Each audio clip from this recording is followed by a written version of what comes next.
All right, hello everybody, and welcome to a new episode of Zoo Tycoon Complete Collection, where I show you the zoos I've been building. So, I go in here real quick and press pause. I had to press pause right away because this zoo has been having an issue with crashing. Uh, the reason why is because I was using the zoo test hack to go ahead and spawn guests in. I was just going to see how much the game could handle, and it's actually already past the threshold. I think 1400 is the threshold. Uh, so if I let it play for even a second longer, it will crash the game. But if I pause it and stop the AI from doing its thing, then the game's fine. So this is one of two zoos I've been working on for the last about a week and a half that I want to go ahead and show off. So we have our sort of entry area here in the corner of this zoo. I went ahead and added in a ton of modded flowers. I went ahead and also, if I pull out our terrain tool here, you should be able to kind of tell, maybe. Not quite. And this does not do that. No. I was hoping to maybe show the flowers being see-through. It does actually go up in tiers here. You can kind of see the fences along here that imply that. I was hoping to show the grid lines because that gives a more clear picture. But it is tiered, so this little fountain here is actually at the top of like almost like a pyramid of flowers, which I thought was a really cool design idea. I have these planters all along here with all these benches that are totally useless, but it's fine. It is what it is. I went ahead and put a visitor center right there. Yeah, overall, I really like this plaza area. And from here, there are a few paths that kind of branch off that the guests can go down. Going down this path here goes over toward the Grizzly Bears, which they're in a fairly suitable habitat. Too many animals, too many guests, and not big enough. Well, the animals is fair enough. Didn't exactly... Yeah, these grew up, so that makes sense. It's only really designed for two adults.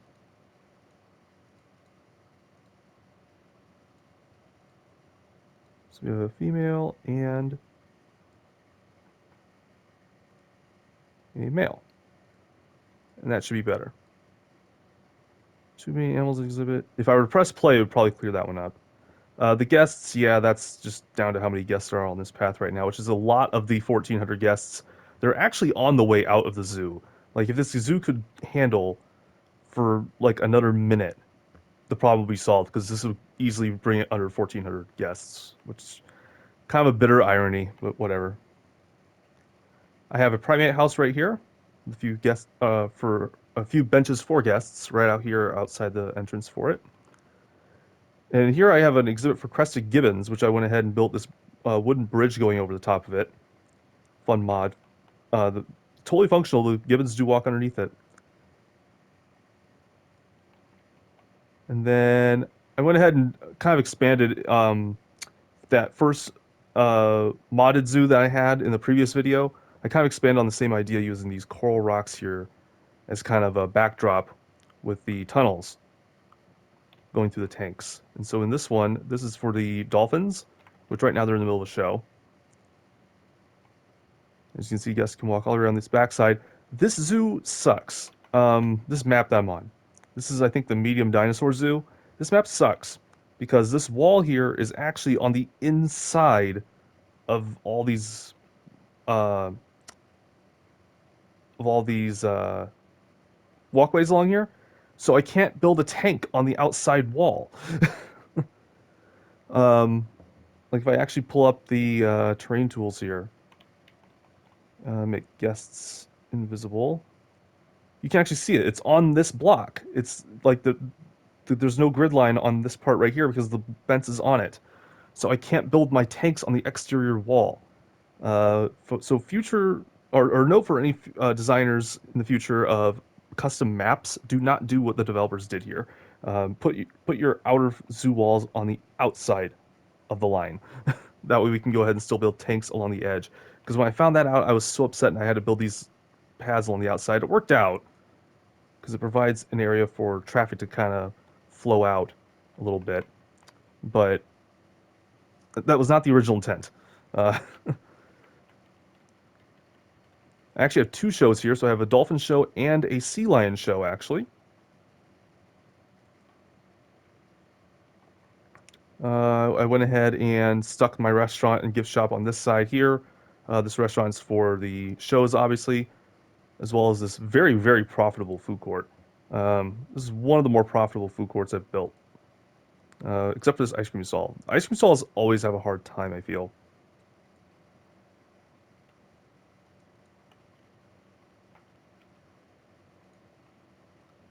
I do have one random restroom here, but it is being used. Crustacean house, aquarium. Let me turn foliage back on. So I have this like almost like a little beachfront thing here with these lala palms as well as the regular palm trees. I think that looks pretty good. These coral rock formations, these exposed corals. So I have a swim with dolphin shack, a swim shack, and a boat rental shack, all in this one little lake. Guests don't really care about crowding in the water, so it works. You can cram this together, even if it doesn't look the most realistic. But it works. There's a lot of guests that come through here for this, and so that's a lot of guest happiness being generated. And both of these are generating money. The dolphins, not so much, sadly. There is a shark tunnel right here, which is doing okay, I suppose. Um, this path on the outside here originally just went around the outside along this part of the shark exhibit, and it includes a restaurant, by the way.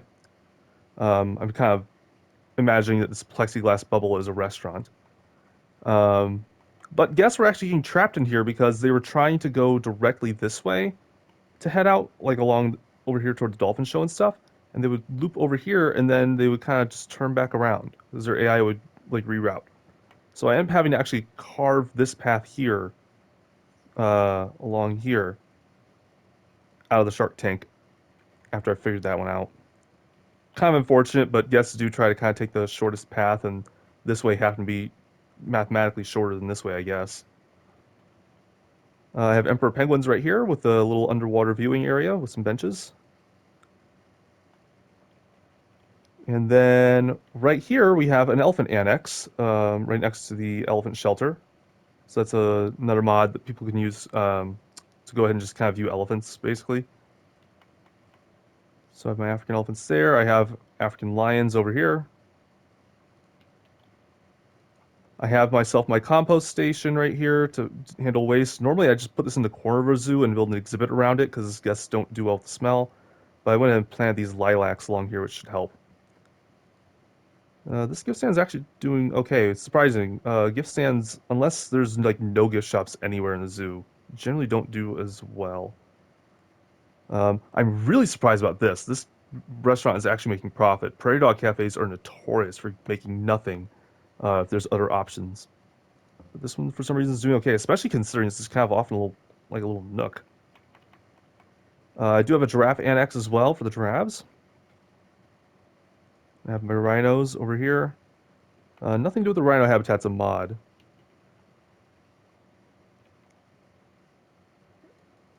And if I go right here, I do have a butterfly house as well as a couple terrariums.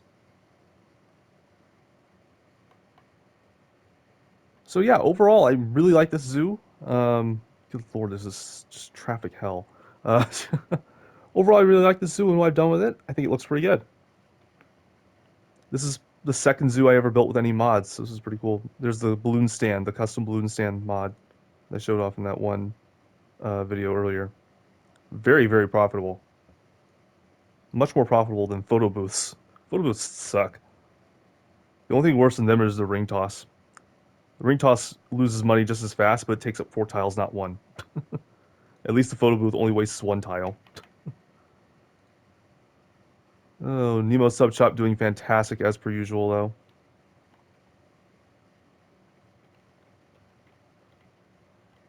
Yeah, I really like the zoo. Okay, enough of that one. Let's go ahead and load game. No, we're not going to save. Myth Gardens.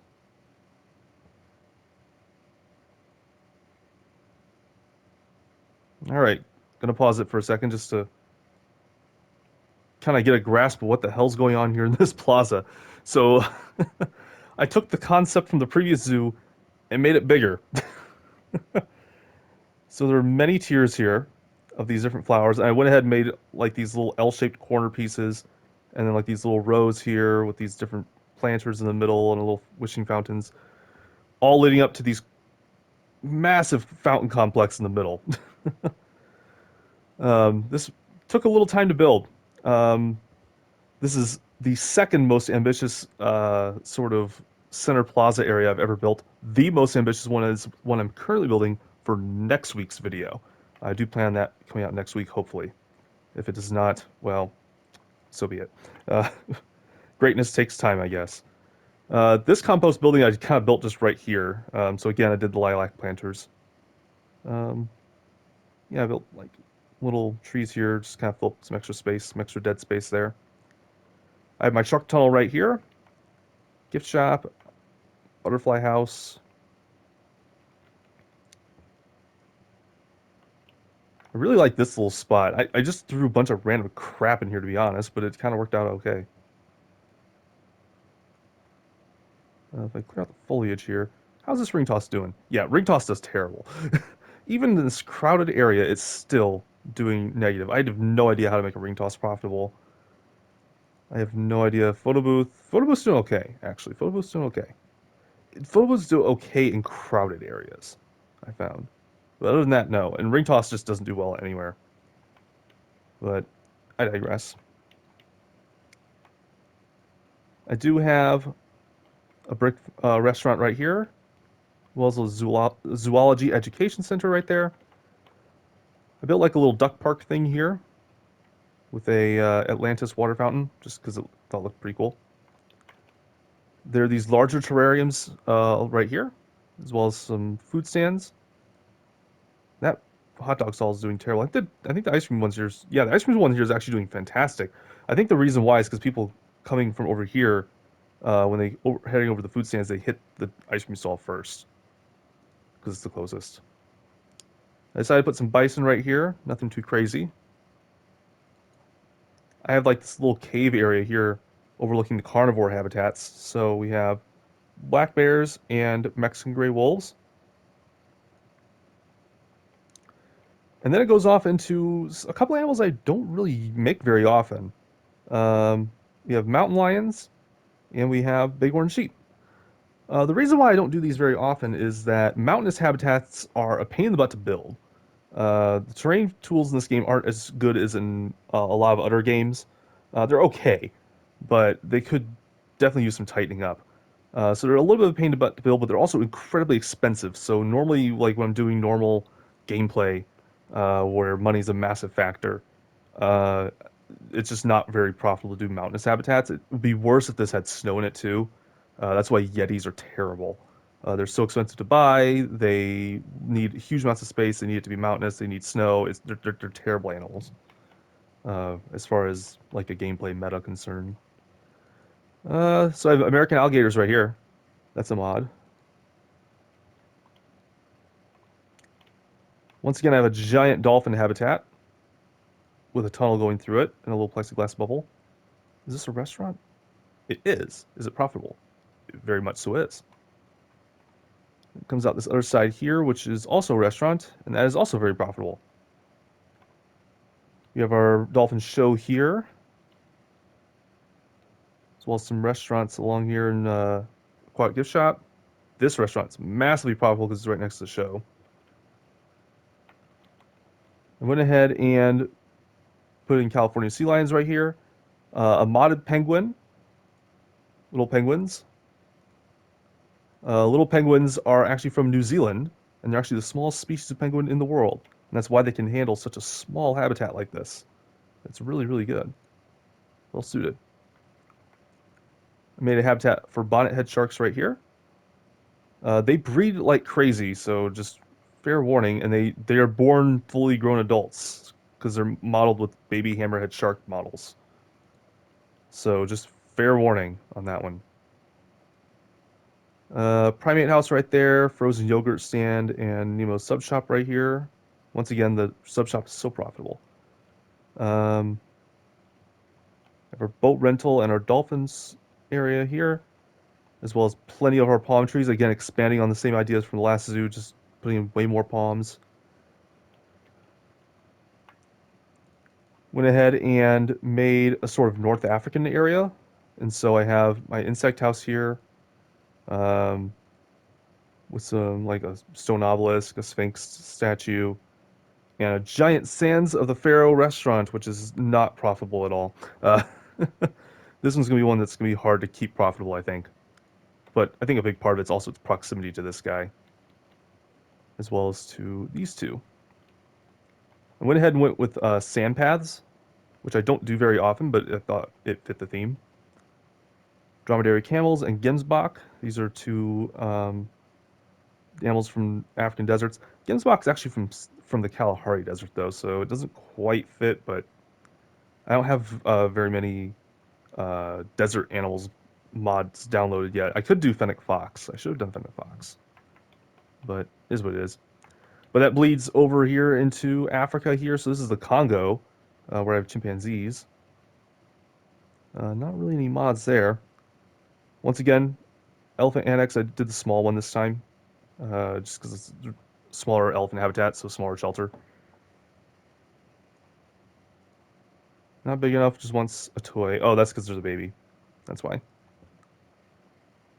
African lions there, giraffes there, and there is a giraffe annex. I'm pretty much always gonna have these annexes on these anymore. I think.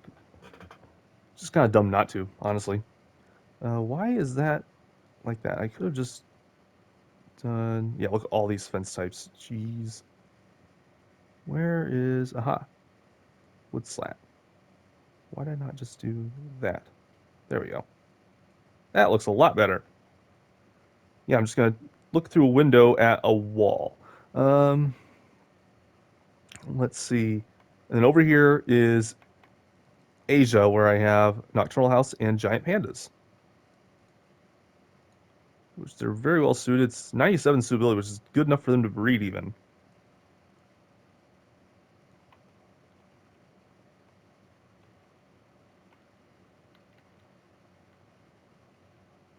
That's not going. Why is that music? I don't know.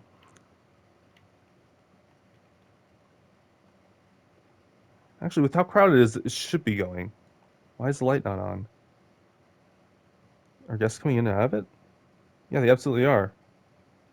That's glitching right now. It would probably work if I reloaded.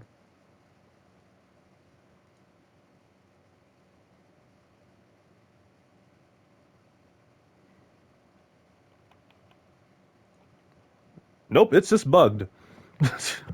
The carousel's bugged. We can hear it, but we cannot see it moving around. That is so sad.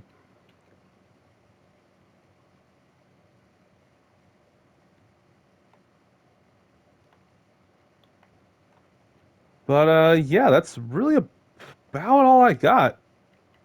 So that's what I've been working on for the last week and a half. I am really excited to show you the next zoo, though. That one's been a massive labor already.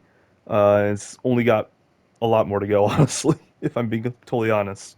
It's definitely the most ambitious zoo I've ever built. So I'm very excited for potentially next week. It depends on when I get it done. But we'll go ahead and cross that threshold when we get there.